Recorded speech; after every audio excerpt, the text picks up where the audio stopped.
nikto nepovedal, že vás za to neodmeníme. Čo sa týka Bigonu, tak celkom spokojno, že 4,6 5 možných bodov, čo není zlé, samozrejme chceli by sme to ešte trochu viac. Budeme radi, ak každý zákazník, s ktorým my spolupracujeme, tak sa podeli o svoju skúsenosť. Bohužiaľ vieme, že tí, čo sú nespokojní, na tých sa môžeme 100% spoľahnúť. Tí tam okamžite napíšu aj 2-3, len aby boli v pohode. Často sa stáva, že veľa ľudí je spokojných, komunikuje nám to či do telefónu, či do e-mailu. Nechce sa im písať tie recenzie na web, ale ak si nájdete ten čas a budete takí dobrí, veľmi vám budeme za to vďační. Pomáha to nám, pomáha to aj ďalším ľuďom, aby sa vedeli rozhodnúť. My už sme na trhu fakt, že viac ako 20 rokov a už sme tu niečo odrobili a ešte dúfam, že aj odrobíme, alebo respektíve vám ako zákazníkom pomôžeme s tým výberom a bol by som rád, aby sme, čo sa týka toho čísielka, že 4,6 sa dostali minimálne na 4,8 a viac nechceme.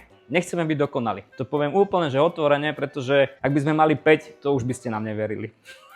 Ale 4,8 je fajn, takže kľudne si nájdite na Google našu spoločnosť Big On počítače Banská Bystrica priamo od výrobcov. Dajte nám recenziu, budeme za to veľmi vďační a nikto nepovedal, že vás za to neodmeníme. Je to možné? Ďalej môžete nás sledovať aj na Facebooku, v neposlednej rade Instagram, ktorý takisto vlastne aktuálne začíname živiť a krmiť hodnotným obsahom iba pre vás.